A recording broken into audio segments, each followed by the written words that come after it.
안녕하세요. 김 목사입니다. 김 목사는 옷도 안 갈아입는가 생각하실지도 모르겠는데요. 이 촬영을 할 때 뭐 이틀씩 뭐 이렇게 좀 촬영하고 그럽니다. 그래서 잘 이해해 주시고 옷은 매일매일 갈아입습니다. 그래서 오해하지 마시고요. 자, 28일 목요일인데요. 우리 오늘도 먼저 기도하며 아침 묵상 시작합니다. 간밤에 단잠 주셔서 감사, 또 오늘 이 하루도 말씀 앞에 서게 하심에 감사, 오늘도 동행해 주실 것에 대한 감사, 우리 기도를 드리겠습니다.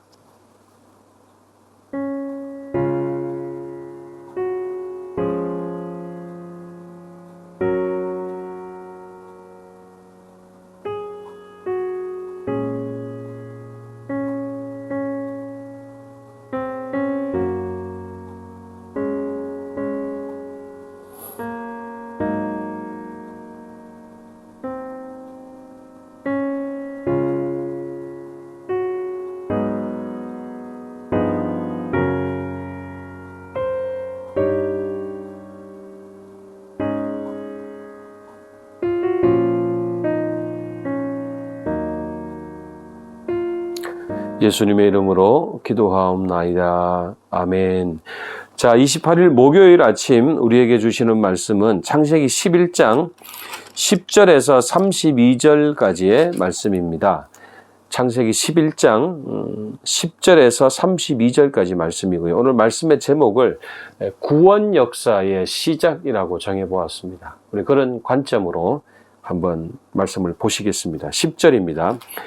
셈의 족보는 이러하니라. 셈은 100세 곧 홍수 후 2년에 아르박삿을 낳았고, 아르박삿을 낳은 후에 500년을 지내며 자녀를 낳았으며, 아르박삿은 35세에 셀라를 낳았고, 셀라를 낳은 후에 403년을 지내며 자녀를 낳았으며, 셀라는 30세에 에벨을 낳았고, 에벨을 낳은 후에 403년을 지내며 자녀를 낳았으며, 에벨은 34세에 벨렉을 낳았고, 벨렉을 낳은 후에 430년을 지내며 자녀를 낳았으며, 벨렉은 30세에 러우를 낳았고, 러우를 낳은 후에 209년을 지내며 자녀를 낳았으며, 러우는 32세에 스룩을 낳았고, 스룩을 낳은 후에 207년을 지내며 자녀를 낳았으며, 스룩은 30세에 나홀을 낳았고, 나홀을 낳은 후에 200년을 지내며 자녀를 낳았으며, 나홀은 29세에 데라를 낳았고, 데라를 낳은 후에 119년을 지내며 자녀를 낳았으며,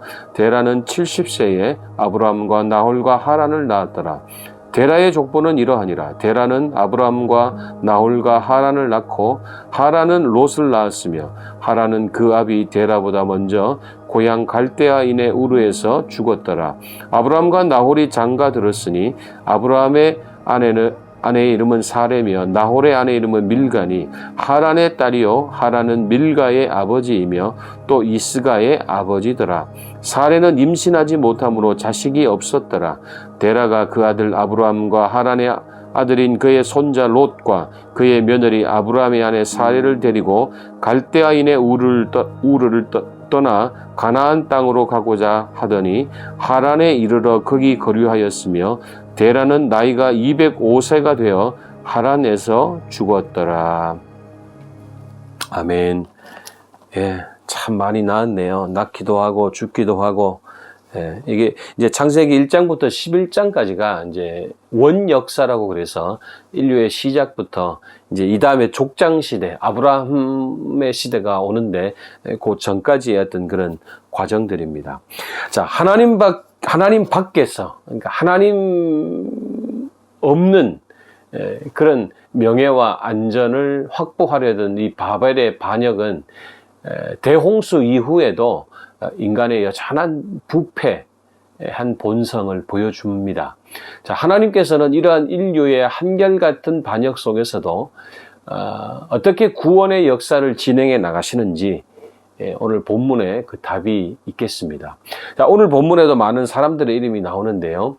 자, 이 계보에 속한 이들의 평균 수명은 사실은 이 노아 홍수 때 120세로 줄이겠다라는 하나님의 말씀이었는데, 여전히 뭐 500년 더 산다 뭐 이런 표현들이 나오고 있죠.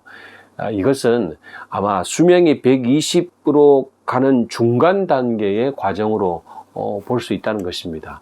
자, 하지만 그보다 더 중요한 사실이 있는데 하나님께서 한 인물로 성경의 초점이 완전히 전환시킨다는 거예요. 우리는 그 한 사람이 누군지 알죠. 바로 아브라함입니다. 바벨의 기운이 충만했던 그 우르에서, 그 갈대아 우르에서 데라라는 사람이 가족들과 함께 하란으로 이주하는 이야기가 나오는데 그들의 최종 목적지는 가나안 땅이었습니다. 자, 이주의 이유가 뭔지는 우리가 몰라요. 그런데 그 이주하는 그 가정의 면면을 보면은 자, 이렇습니다. 먼저 아버지를 잃은 손자 롯이 딸려붙어 있었고요. 또 부림의 아들 부부가 있었어요. 그러니까 이 데라에게는 아들 며느리가 있었는데 바로 아브라함과 사레입니다. 자, 이 부부는 아이가 없었어요. 자, 이게 이런 구성원들이 이 가정의 일원이라는 것을 보면 이 가정이 아무래도 아픔이 많고 상처가 많은 가정이라는 것은 분명해 보이죠. 그러니까 아버지가 없는 손자, 또 불임 부부, 이게 데라의 가정이었다는 거예요. 당시에 이 자식이 없다는 것은 굉장히 불명예스러운 일이었고 또 미래가 없다라는 이제 그런 상징적인 의미를 가지고 있죠. 자, 이 사연 많은 가족이 인류의 근원적인 문제에 대한 하나님의 대답이었다는 거예요. 여러분, 성경을 흐름에 따라 읽는 것은 정말 중요합니다. 아까도 말씀드렸지만 1장에서 11장 이 원 역사에 이르는 거대한 역사를 배경으로 읽지 않는다면 아브라함의 이야기는 그냥 고작 한 사람이 복 받으려고 분투했던 이야기밖에 지나지 않아요. 하지만 하나님께서는 한 사람의 존재가 우주적인 구원과 연결되어 있음을 보여주시는 사건이 이제 아브라함의 등장입니다. 하나님은요, 지금도 결핍된 한 가족을 통해서 당신의 사랑과 지혜와 능력의 무한하심을 보여주시는 분이십니다. 그러니까 구원 역사의 시작은 아이러니하게도 우리의 결핍이라는 거예요. 그것을 기억하시고 오늘도 우리를 결핍 가운데 부르셔서 영원하고도 충만한 부르심으로 우리를 인도해 가신다는 거 잊지 마시고요. 오늘도 이 아침에 우리 가정에 결핍이 있지요. 왜 없겠습니까? 그 결핍이 하나님의 구원의 역사의 시작이라는 거 기억하시고 오늘도 좋으신 아버지 하나님 앞에 구하시고 또 그 하나님으로 인해 위로받으시는 이 하루가 되시기를 간절히 축원합니다. 자, 오늘도 두 가지 기도 제목인데 오늘은 좀 가정을 위해 좀 기도하는 시간이 되면 좋겠습니다. 하나님, 그 영광스러운 부르심에 합당하게 응답하는 저와 저의 가정이 되게 하여 주시옵소서. 우리 함께 기도하겠습니다.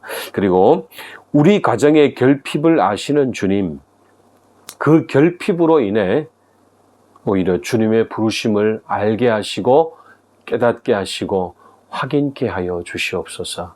우리 오늘 아침에 우리 가정에 결핍된 것이 무엇인지 남에게 말할 수 없지만 나는 그 문제로 오랜 시간 아파왔던 그 결핍함을 주님 앞에 내어놓고 그 결핍으로 인하여 오히려 주님의 구원하심을 경험하는 우리 가족, 우리 식구들 되게 하옵소서. 기도하겠습니다. 다 같이 기도하겠습니다.